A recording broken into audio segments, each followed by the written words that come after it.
orang yang selalu berjuang untuk Al-Quran, insyaallah Allah penuhi. Saya selalu berdoa, ya Allah, Allahumma ja'alni min ahlil Quran. Ya Allah, jadikan hamba orang yang mengahlul Quran, ya, orang yang hafid Quran.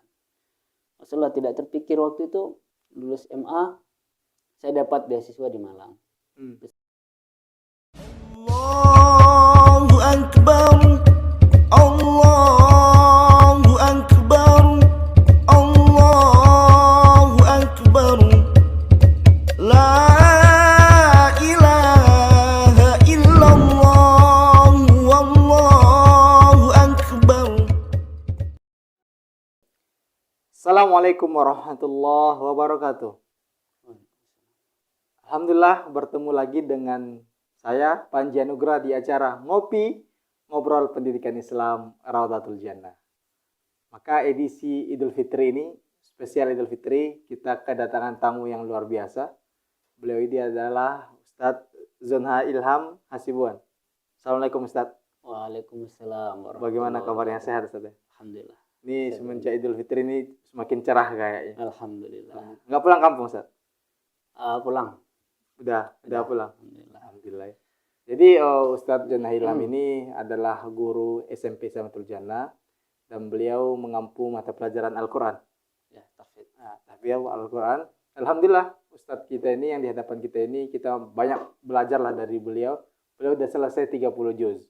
Jadi kita insya Allah kalau lihat Ustadz Ilham berarti kita bicara tentang Al-Quran gitu Ustadz. Nah, jadi pada kesempatan yang sangat singkat dan insya Allah berharga ini, kita coba gali dulu pengalaman-pengalaman Ustadz Ilham. Apalagi kita kemarin selama Ramadan itu hampir 1 bulan kita fokus dengan Al-Quran. Gimana caranya kita nanti supaya di Idul Fitri, di bulan Syawal dan bulan-bulan selanjutnya tetap konsisten dan istiqomah dengan Al-Quran. Itu mungkin Ustadz kita bincang-bincang ringan aja. Insya Allah. Itu ada pertanyaan tuh Ustaz. Gimana sih caranya, kenapa sih orang itu ketika di bulan Ramadan itu intensnya ke Al-Quran itu dekat, maksudnya mudah gitu, ringan. Tapi kalau udah di luar Ramadan berat sekali. Itu apa penyebabnya Ustaz? Atau gimana sih caranya supaya kita agar tetap merasa rindu dengan Al-Quran, bisa dekat dengan Al-Quran? Nah, bismillahirrahmanirrahim. Salam dulu ya. Ya. Assalamualaikum warahmatullahi wabarakatuh. Waalaikumsalam warahmatullahi wabarakatuh. Alhamdulillah an'amana bi ni'matil iman wal islam wassalatu wassalamu ala Rasulillah wa ala alihi wa sahbihi ajma'in.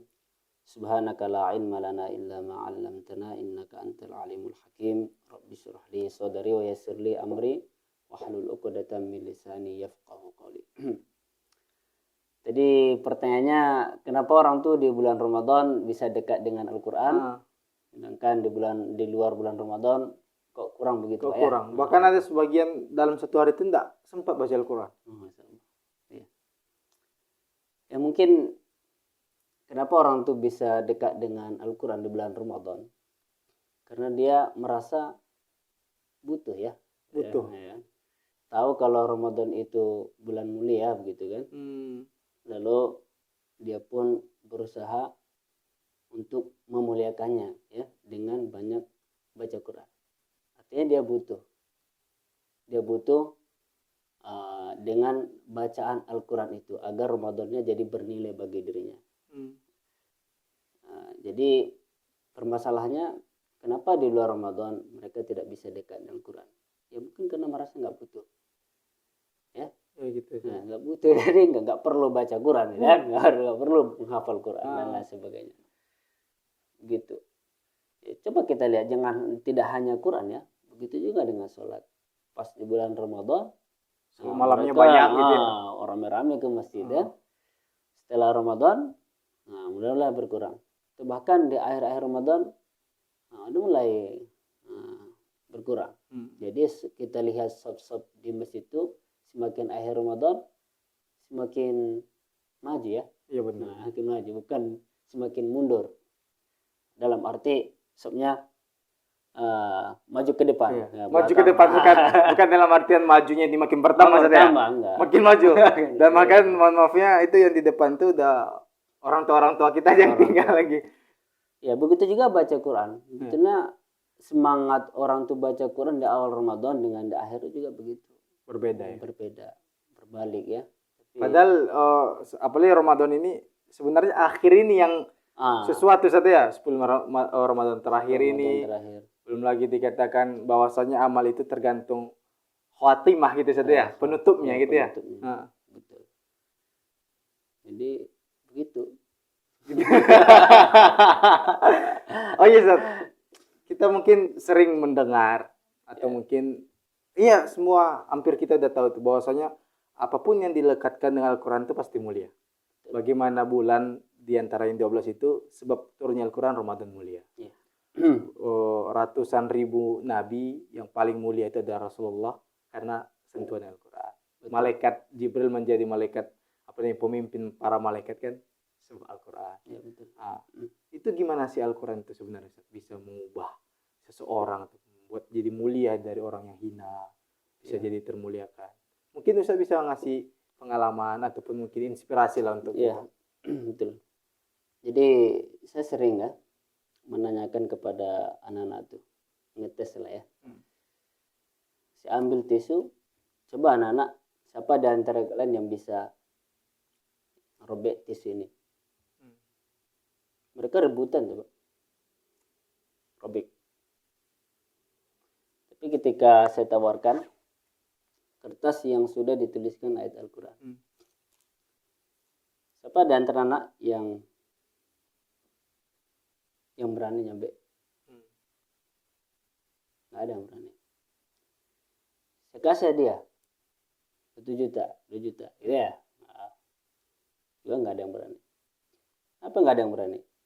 Karena kertas ini sudah diisi dengan ayat-ayat Al-Quran. Sedangkan tisu tadi yang tidak ada ayat Qurannya, ya bagi mereka tidak masalah dirobek. Tapi ayat Quran yang sudah tulisin Al-Quran dia jadi mulia. Taruhannya lebih dari nyawa. Akidah Islam. Itu kertas saja sebegitu, Pak. Mulianya kalau sudah dituliskan ayat Al-Qurannya. Iya. Melambung dia ya. Iya, jadi tinggi dia. Tinggi. Begitu juga dengan kita. Apalagi manusia. sedangkan kertas saja seperti itu. Seperti itu. Apalagi manusia gimana? Apalagi manusia. Apalagi manusia kalau di hatinya sudah ada Al-Quran. Rutin baca Quran. Gitu ya. Maka dengan sendirinya akan jadi mulia. Masya Allah. Dalam Al-Quran itu surah Al-Furqan ya. Allah Subhanahu wa taala berfirman, "Wa qala alladziina kafaru laula nuzzila 'alaihi al-Qur'anu jumlatan wahidah." Orang kafir mengatakan, kenapa Muhammad Al-Quran itu tidak diturunkan Allah sekaligus begitu. Iya benar. Masya Allah. Tujuannya kadzalika linusabbita bihi fuadak. Ya. Tujuan Allah turunkan Al-Quran berangsur-angsur ya. Dari Allah ke malaikat Jibril ke Rasulullah itu kan berangsur-angsur selama 23 tahun ya.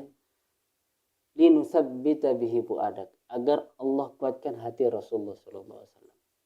Artinya setiap hari Rasulullah dapat Al-Quran, maka dengan sendirinya hati Rasulullah semakin kuat. Sebanyak apapun masalah yang dihadapi beliau, ketika baca Quran, dapat Al-Quran, dengan sendirinya hatinya jadi kuat. Jadi mulia. Jadi mulia. Dan Allah sayang. Karena itu juga perintah buat kita ya, agar kita juga setiap hari baca Quran. Bahkan kalau kita lihat juga bahwasanya Al-Quran ini adalah hiburan bagi orang-orang yang beriman saja. Iya, pasti. Hiburan yang beriman. Ini kalau komputer tuh kan ada refresh gitu, Pak ya. Iya. Laptop, komputer sudah lama dipakai gitu kan. Bebannya kan makin berat. Klik kanan di refresh jadi ringan gitu kan. Sebetulnya Quran ini jauh lebih dari itu. Ya. Kita capek ya. Dengan apa kita refresh? Baca Quran. Berarti selama ini mindset kita beda Ustaz. Apa? Kenapa kamu nggak baca Al-Quran? Saya capek. Itu Harusnya kan kenapa? Iya karena saya capek saya baca Al-Quran. Harusnya seperti itu Ustaz. Justru baca Quran ininya penyembuhnya. Mengobatinya. Iya. Mengobatinya. Coba masalah kalau hati kita sudah rebes Quran, masalah apapun yang kita hadapi dia jadi ringan. Mohon maaf, kita seringkali ya Hmm. pulang dari sekolah habis kerja, kadang-kadang pulang ke rumah itu nggak siap. Kenapa? Menghadapi istri ya, Iya benar. menghadapi pasangan kita. Kadang-kadang kita baru nyampe rumah, istri kita udah langsung buat masalah baru gitu kan. Assalamualaikum. Salam, bang. Terus kita habis gitu. Jadi kita nggak siap. Iya. Kadang-kadang kita udah banyak beban ya, mendengar apa keluhan istri nggak siap. Tapi masya Allah, kalau kita refresh terus hati kita ya, habis kerja di jalan kita baca Quran, nanti nyampe rumah apapun yang kita hadapi ya, baik itu keluhan atau ini istri kita, hati kita sudah refresh, sudah tenang. Nah, jadi kita dengan mudah sabar, ya sabar, ya. Artinya nggak akan permasalahan sedikit nggak akan jadi besar. Kecuali kalau kita tadi mengikuti nafsu kita kan, nafsu kita udah capek ini dapat masalah baru, itulah masalah kecil bisa jadi besar dan itu bisa mengakibatkan perceraian. Ya kan? Kalau kita lihat itu di apa itu namanya perceraian itu kan sebetulnya berawal dari masalah kecil. Masalah kecil. Iya. Kenapa bisa? Karena nggak siap. Ya sebetulnya istri kan bilang beras kita habis, betul juga.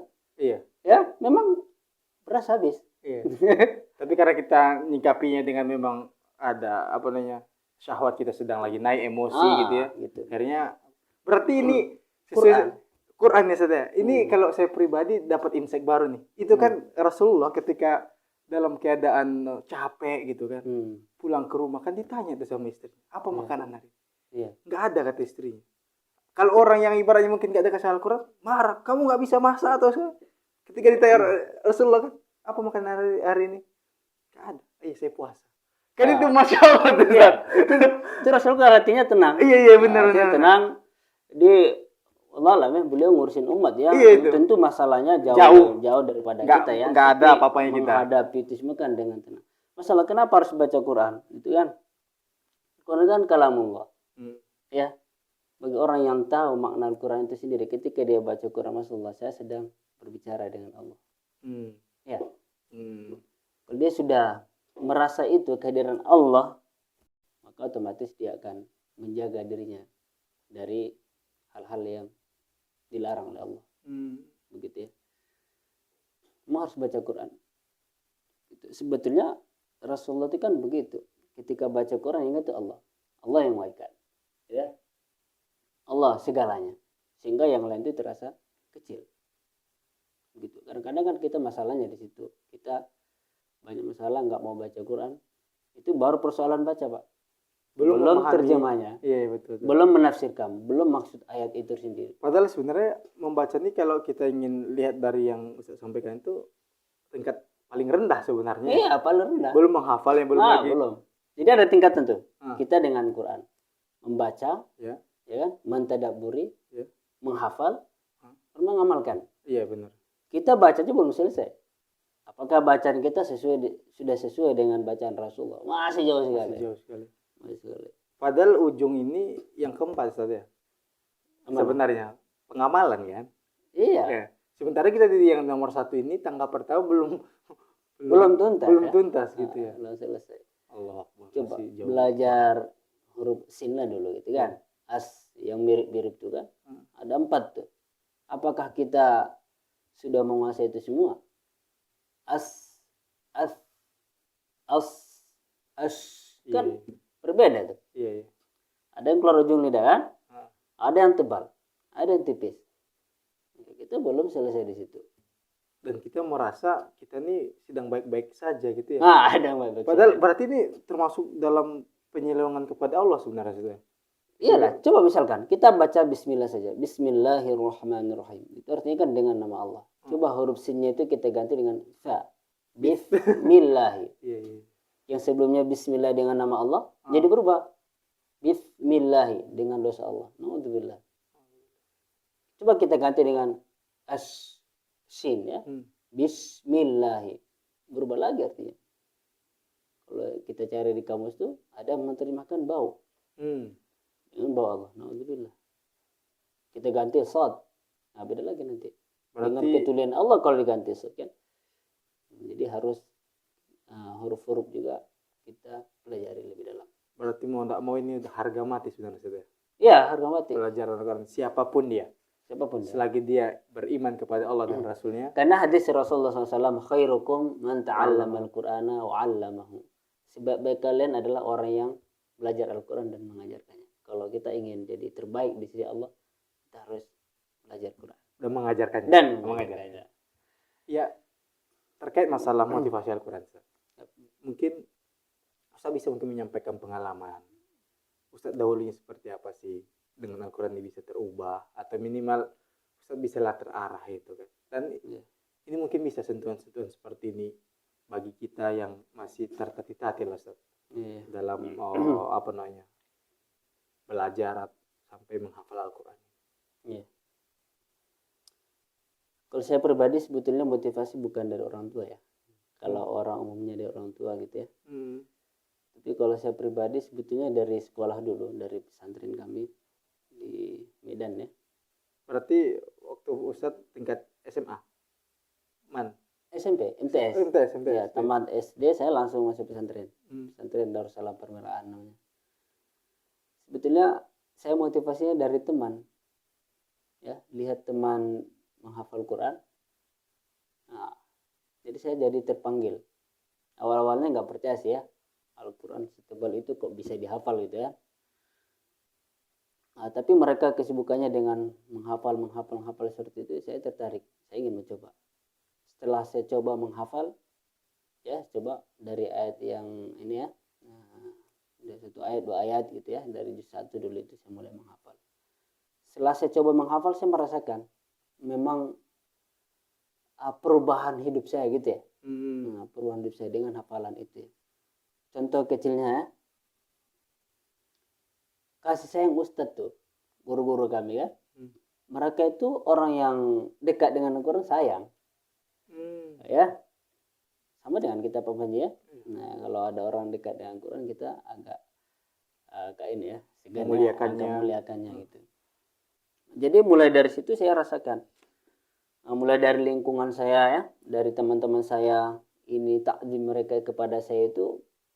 Dengan saya sering baca Quran, menghafal Quran, itu saya nikmati sendiri. Ya. Begitu juga dalam kelas. Ya. Masya Allah, saya sangat banyak terbantu dengan saya banyak baca Quran.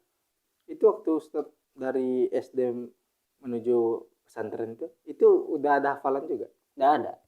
Nol. Nggak ada. Belum ada? Nggak ada. Berarti yang kosong. Memang dari dulu dari rumah itu nggak ada yang menghafal Quran. Itu bahkan nggak tahu kalau Quran itu harus perlu dihafal, nggak tahu dulu. Saya mau termotivasinya di pesantren. Jadi kita itu setiap tahun ada pemberangkatan ini ya, lomba MTQ Hifdzul Quran. Nah, karena pesantren kita ini cukup pedalaman gitu ya. Jadi kalau keluar pesantren itu naik bis, satu kebahagiaan sendiri. Gitu. Pokoknya saya jamkan dalam hati, pokoknya setiap tahun saya harus berangkat. Iya. Alhamdulillah. Tahun kedua dan seterusnya saya selalu jadi utusan dari pesantren. Palmaran ini dia apa di Padang Lawas ya? Iya, Padang Lastara. Itu Spiongot ya? Spiongot. Oh iya. Oh. Pernah dengar Pak ya? Ada keluarga juga di sana dulu. Masa. Tapi sekarang udah pindah. Jadi itu Ustaz, dari MTS itu berapa tahun? Sampai alhamdulillah bisa menyelesaikan 30 juz. Jadi di pesantren kami itu sebetulnya bukan pondok tahfidz ya. Oh bukan pondok tahfidz. Masya Allah, anak di pesantren itu ngapal sendiri. Tanpa disetorkan. Oh berarti tidak ada program khusus-khusus gitu? Ada ya Quran hadis ya, tapi spesifik untuk hafalan Quran gitu ya. Nggak ada. Dari awal nggak ada. Nggak ada. Jadi kita ngafal sendiri. Nah, juga cari tempat setoran sendiri.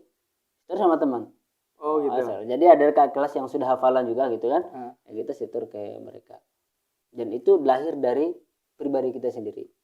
Nggak ada tekanan, nggak ada. Mau setor, mau enggak, terserah. Nah, jadi karena bukan pondok hafalan, waktu itu saya masih ingat. Karena saya lanjutin habis dari MTS KMA itu di sekolah yang sama. Ya. Waktu itu saya masih ingat lulus MA dari pesantren itu sudah hafal 12 juz. dari pesantren Ya, dari MTS sampai MA. 12 juz. 12 juz. Masya Allah. Waktu itu. Ini tanpa ada murabinya ya?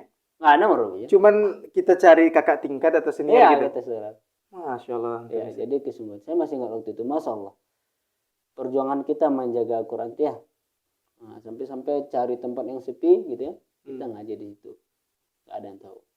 Begitu juga waktu itu lampu listrik itu belum masuk di pesantren kami.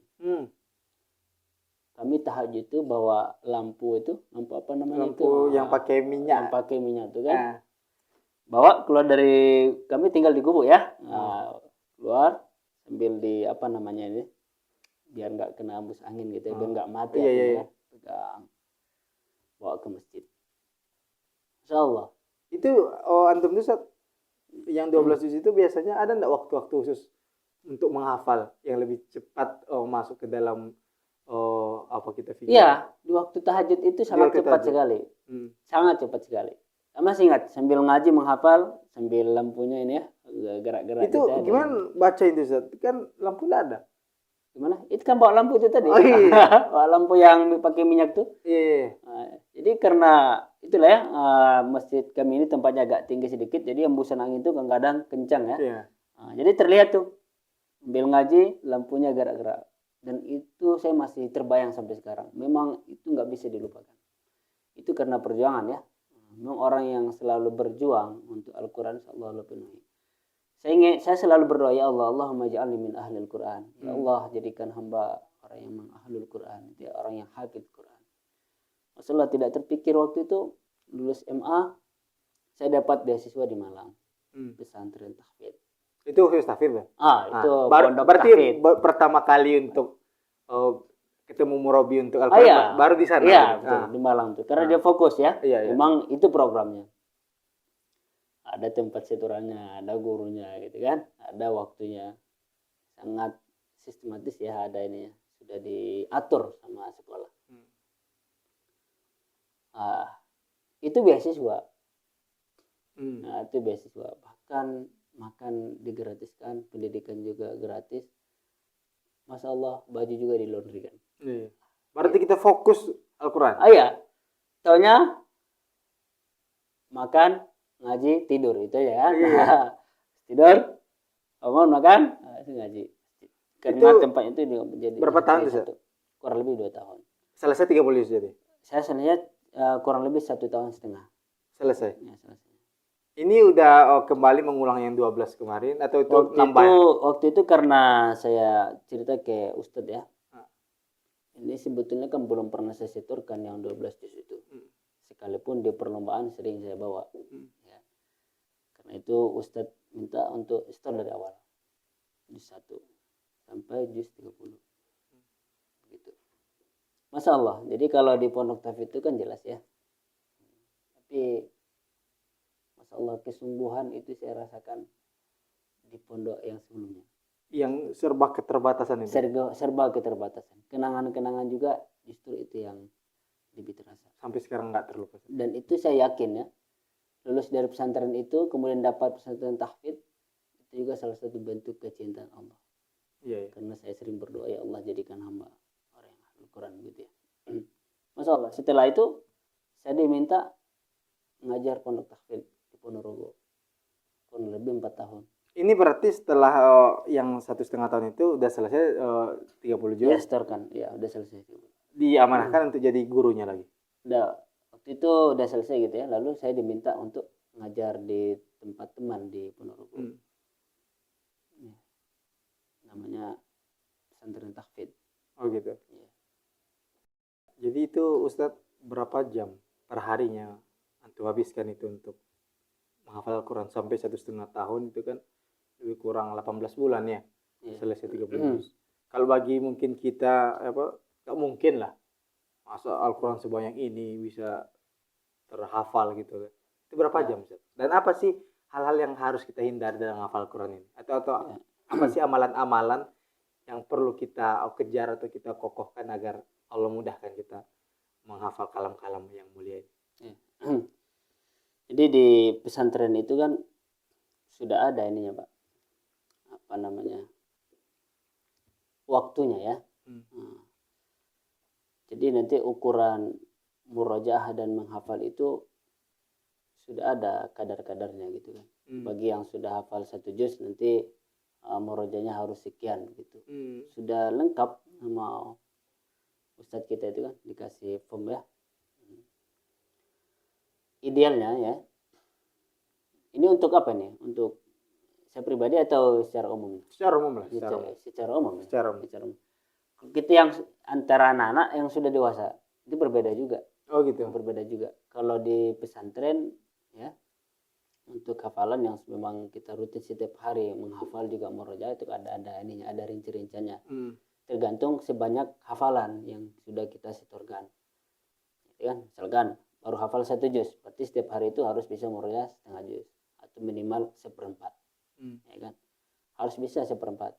Satu hari? Setiap hari. Nah, kan?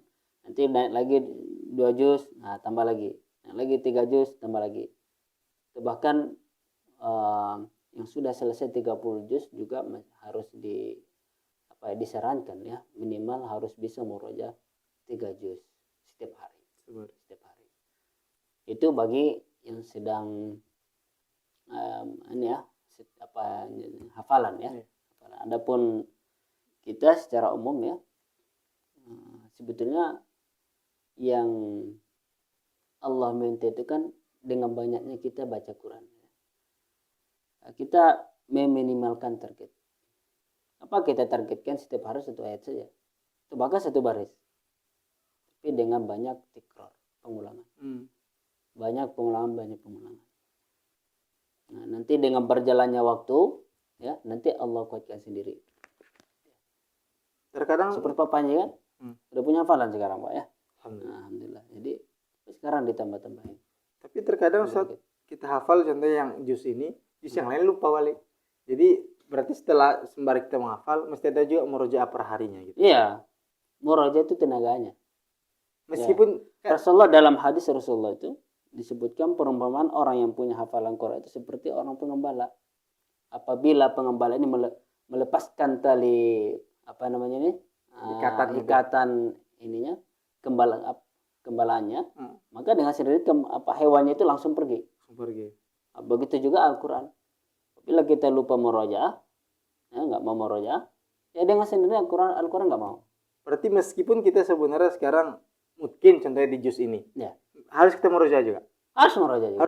Harus murojaah juga. Ya, terkadang kita ya udah nantilah beberapa waktu lagi. Akhirnya banyak lupa jadi saat. Cuma nanti Masya Allah ya membutuhkan waktu yang lama.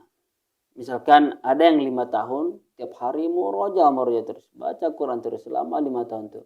Nanti di tahun berikutnya dia kurangi ininya, apa istilahnya itu, murojaahnya begitu ya, yang sebelumnya 5 juz ini menjadi berkurang kadang 1 juz, jadi sudah mungkin hafalannya. Jadi udah susah lupanya. Sama seperti kita baca Al-Fatihah, hafal surah Al-Fatihah. Kenapa kita bisa mungkin? Karena tiap hari kita baca. Tapi sebetulnya ukuran mungkin Al-Fatihah itu butuh berapa tahun? Ya kan? Sampai kita mungkin sekarang. Sekalipun di jalan dimanapun kita jadi ingat. Suruh lanjutkan bisa kan? Malik yaumiddin. Iyyaka na'budu wa iyyaka nasta'in. Karena tanpa pikir rasanya. Tanpa pikir. Keluar aja sendiri. Itu berbeda-beda. Ada yang 5 tahun, ada yang 10 tahun, atau bahkan ada yang nanti terasanya ketika umur 50 tahun, 60 tahun. Ya, baik Ustaz. Itu dari pengalaman antum itu 1,5 tahun ya. Kalau kita bicara Ustaz, amalan ataupun hal-hal yang perlu dihindari. Ya, tidak mau kan Al-Quran ini mulia Ustaz. Ya. Kalau kita masukin kepada semua hal yang masuk yang batil susah. Ya. Seperti air sama minyak mungkin seperti itu. Ya. Mungkin perlu disampaikan apa sih hal-hal yang perlu kita hindari atau hal yang perlu kita tingkatkan agar nanti Al-Quran ini bisa masuk ke dalam jiwa kita secara cepat dan kokoh. Ya. Sama seperti Imam Syafi'i mengadu kepada gurunya yang bernama Waqi'. Syakautu ila Waqi' an su'i hibbi. Imam Syafi'i mengadu kepada gurunya tentang hafalannya sempat hilang. Hadis itu ya. Fa arsadani bi tarkil ma'asi. Maka gurunya pun berikan nasihat agar tinggalkan maksiat. Masya Allah. Diingat-ingat oleh Imam Syafi'i, memang beliau sempat melihat tumit perempuan. Gitu ya. Tumit, baru tumit perempuan, lalu ya, itu yang membuat hafalannya hilang 30 juz. Itu sudah banyak yang ini ya, sudah masyhur ya, banyak yang tahu. Itu baru dia tumit, sudah menghilangkan hafalan beliau. Tentu yang lebih dari itu juga akan lebih berbahaya kan. Jangankan hafalan hilang gitu ya. Orang yang banyak maksiat dekat dengan Al-Quran saya tidak bisa. Karena nggak mau. Ya kan? Bukankah kita juga sering merasakan ya? Baru kita buka, apa yang kita rasakan? Ngantuk lah ya. Ngantuk, bosan. Nggak kuat pegang Quran. Sebetulnya apa yang membuat kita tidak bisa dekat dengan Quran? Tidak lain dan tidak bukan karena dosa kita, maksiat kita. Orang yang banyak maksiat, Al-Quran tidak mau. Wa nurullah la yuhda li as. Al-Quran adalah cahaya Allah dan tidak akan menerima orang yang hatinya gelap, penuh dengan maksiat. Maka di pesantren itu kita selalu diberikan nasihat sama guru-guru kita ya, agar menjaga hafalan kita. Pertama dengan banyak murojaah, banyak tilawah. Dengan bertilawah itu, dengan murojaah itu, dengan sendiri kita akan terjaga dengan hal yang dilarang Allah tadi. Nah, berarti tersibukkan kita. Tersibukkan dengan sibuk Al-Quran ini murojaah, dengan sendirinya melihat atau melakukan maksiat yang tadi itu kita akan terjaga. Gitu. Masya Allah, bagi orang penghafal Quran memang dia harus bisa menundukkan pandangannya. Ya. Itu kunci juga. Kunci juga. Begitu juga melakukan maksiat lain. Nah itulah. Kenapa demikian? Inna nahnu nazzalna dzikra wa inna lahu lahafidun. Karena Al-Quran adalah Allah sendiri. Allah yang menjaga. Allah yang menjaga. Jadi tidak mungkin Allah jaga kepada orang yang hatinya kotor. Tidak mungkin. Begitu ya. Kalau untuk apa? Semacam amalan-amalan ada enggak yang khusus atau gimana? Ya kita banyak berdoa dan juga minta doa orang tua. Itu ya penting. Setiap habis sholat jangan lupa doakan terus Al-Qur'annya agar kita dimudahkan oleh Allah Subhanahu wa taala. Kemudian kita juga minta doa orang tua. Karena bagaimanapun doa orang tua kan sangat mustajab ya untuk diri kita. Al-Qur'an ini apa juga Ustaz ya? Ya. Amalan yang sampai di akhirat akan terus masih berlaku ya? Iya, berlaku terus. Bacalah, naik tingkatannya kan? Iya betul. Iqra wartaqi ya. Fa inna manzilataka inda akhir ayatin taqra biha gitu kan. Tempatmu tinggi sampai pada akhir ayat yang kau baca di dunia. Makanya motivasi kita sebetulnya untuk baca Quran ini harus kita jadikan yang paling besar dari hidup kita. Yang paling berharga dalam hidup kita. Sekalipun itu nyawa kita. Kita sayang sama nyawa kita ya. Ya, tapi kalau bisa kita bahkan harus ya, Al-Quran ini harus lebih kita sayang daripada nyawa kita sendiri. Karena tanpa Quran kita nggak ada apa-apa. Begitu juga orang tua kita. Mana lebih mulia Pak Panji? Al-Quran dengan orang tua kita. Al-Quran. Kita sayang sama orang tua kita. Sangat sayang sekali. Tapi harus lebih sayang dengan Al-Quran. Artinya apa? Dengan apa kita sayang Al-Quran? Kita baca terus. Kita baca terus. Kemanapun kita pergi, jangan lupa kita ulang-ulangi hafalan-hafalan kita. Berarti membaca Al-Quran itu bagian dari cinta kita kepada Al-Quran. Ya, harus dicintai. Orang yang tidak mencintai Quran nggak bisa baca Quran. Begitu. Kan berpaling lah ya. Apalagi kita masih 2 hati, 3 hati, nggak fokus gitu ya. Ya, betul. Al-Quran harus nomor 1 dalam hidup kita. Kalau saya sendiri ada enggak pengalaman dengan Al-Quran ini jauh lah hidup lebih tenang, lebih apa, bagaimana? Iya. Atau mungkin Ustaz bisa menyampaikan kepada kita motivasi-motivasi mungkin orang-orang atau itu tabi'in atau salafus salih ataupun mungkin guru-guru kita. Jadi saya pribadi yang saya pikirkan itu setiap hari bagaimana caranya setiap hari itu saya bisa murojaah. Sehari 3 juz gitu kan, 2 juz, 1 juz. Saya punya jadwal sendiri. Setiap hari harus bisa murojaah berapa begitu. Jadi setiap hari itu yang saya pikirkan. Dengan memikirkan Quran ini terus, ya murojaah sekian-sekian, Sehingga yang lain tuh dengan sendirinya nggak terpikir. Masalah-masalah nggak masalah nggak terpikir. Mohon maaf, mau kantung nggak ada isinya aja nggak masalah. Ya kan? Iya. Karena yang saya pikirkan ini Gimana terus merojaah gitu gimana ya? merojaah. Mohon maaf, di bulan Ramadan kemarin ya. Ya. Di saat orang lain sibuk nanti lebaran mau pakai baju apa begitu kan, mau beli berapa gitu dan lain sebagainya sibuk. Tapi karena yang kita pikirkan tuh kita punya program sebulan harus bisa khotam berapa kali, bisa murojaah berapa juz. Nanti tahajud juga baca berapa juz. Itu yang selalu dipikirkan. Alhamdulillah, itu salah satu rahmat dari Quran gitu ya. Dengan sendirinya hal-hal yang tadi itu kita anggap sebetulnya nggak terlalu penting ya. Sekalipun itu memang kadang kita butuh juga. Tapi kan dibandingkan fadilah Ramadan itu kan bukan itu tujuannya. Tapi bagaimana agar kita maksimal beribadah di bulan Ramadan itu. Alhamdulillah itu berkat Al-Quran. Alhamdulillah. Ya. Berarti kalau ini ya, ada apa panjang kan?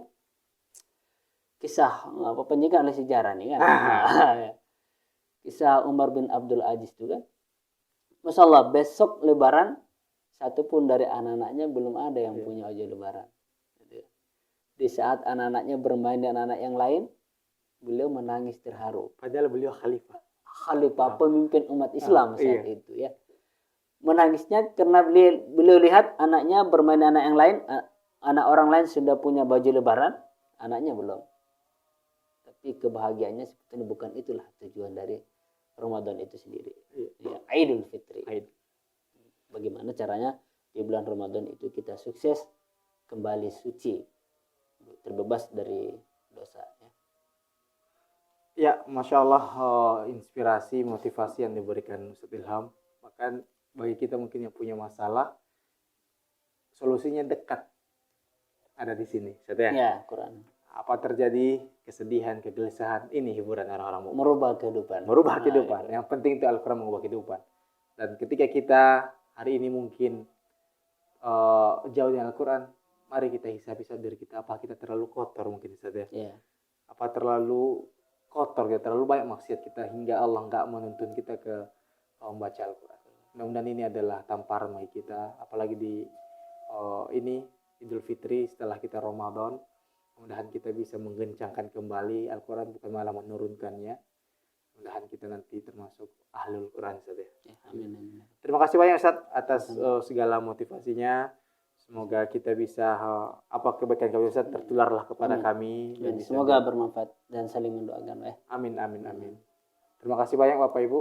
Itulah bincang kita, podcast kita di Idul Fitri ini. Selamat Idul Fitri.